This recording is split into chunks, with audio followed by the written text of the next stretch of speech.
आपके पास आ रही हूं। अब फिलहाल वहां मोकामा में ये जो माहौल है अभी फिलहाल किस तरह का बना हुआ है, क्योंकि पोस्टमार्टम रिपोर्ट जो आई है, जो प्राथमिक की जो रिपोर्ट आई है,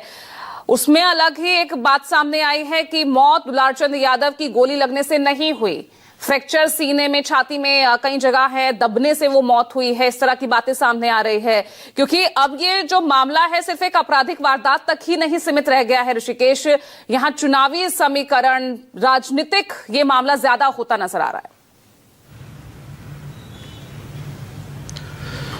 पूजा, देखिए, देर रात में पोस्टमार्टम रिपोर्ट आया, यहाँ के एसपी ने बयान दिया, लेकिन बावजूद इसके दुलारचंद यादव के समर्थकों को लगता है कि ये मैनिपुलेटेड है, ये जानबूझकर जो पोस्टमार्टम रिपोर्ट है उसमें गड़बड़झाला है। हालांकि प्रशासन ने पहले ही कहा था कि दुलारचंद यादव की मौत गोली लगने से नहीं हुई है, बल्कि उनके मौत की वजह अलग है। लेकिन घटना के बावजूद मैं मोकामा में हूं, बीते 24 घंटे का। कल जब शव यात्रा निकल रही थी तो उस वक्त भी 2-3 जगहों पर झड़प हुई थी, और मोकामा की लड़ाई और मोकामा के आसपास की लड़ाई अगड़ा बनाम पिछड़ा के रूप में धीरे धीरे तब्दील हो रही है। जैसे पटना का मौसम और बिहार का मौसम बदल रहा है, वैसे ही सियासी मौसम भी अब बदल रहा है। महागठबंधन की तरफ से भले ही आक्रामक तरीके से प्रचार न किया जा रहा हो, लेकिन जमीन पर मोकामा की घटना ने न केवल मोकामा बल्कि बगल की सीट बाढ़ है, बख्तियारपुर है, और उसके बगल में मुंगेर और उसके आसपास जो अंग प्रदेश है, और अंग प्रदेश में तकरीबन 25 से 28 सीटें हैं,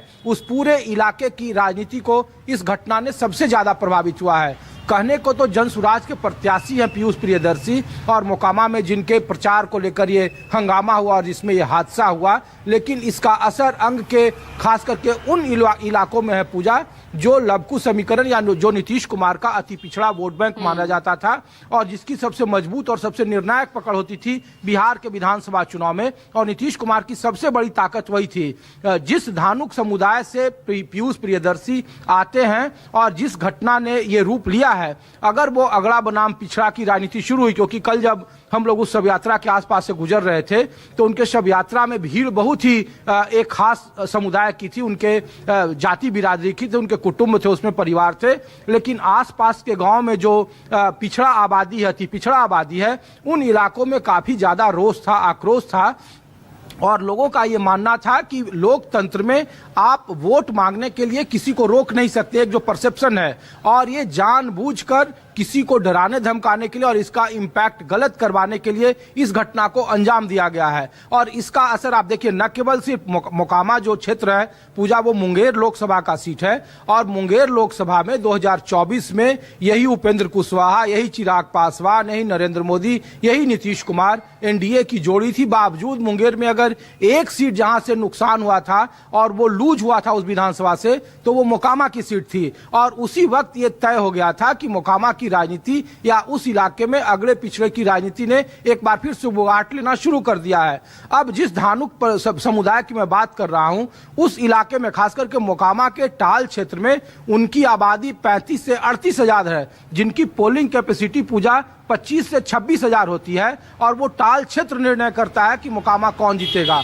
और वहां निश्चित तौर पर कल की घटना के बाद एनडीए के पक्ष में माहौल उनके खिलाफ गया है। इसका अलग बात है कि उसका दूसरा साइड इफेक्ट है कि वहां महागठबंधन के प्रत्याशी सूरजभान सिंह को नुकसान होगा, क्योंकि जातीय गोलबंदी दूसरी तरफ भी देखने को मिली है। अब उसके बगल की सीट, चाहे वो सूर्यगढ़ा हो, चाहे वो मुंगेर हो, चाहे वो जमालपुर हो, चाहे वो भागलपुर हो, चाहे वो बांका हो, सुपौल हो, जो इन इलाकों में धानुक समुदाय की आबादी है, और जो एनडीए ने टिकट वितरण में उस समुदाय का खासा ख्याल रखा है, वो समीकरण बिगड़ता हुआ दिख रहा है। और इसका अगर असर नवादा तक देखने को मिलेगा, नवादा और कुछ शाहाबाद के इलाके में, और यही एनडीए के लिए सबसे बड़ी चुनौती है। और जिस तरीके से पोस्टमार्टम रिपोर्ट पर आमने सामने और फिर जो सस्पिशन का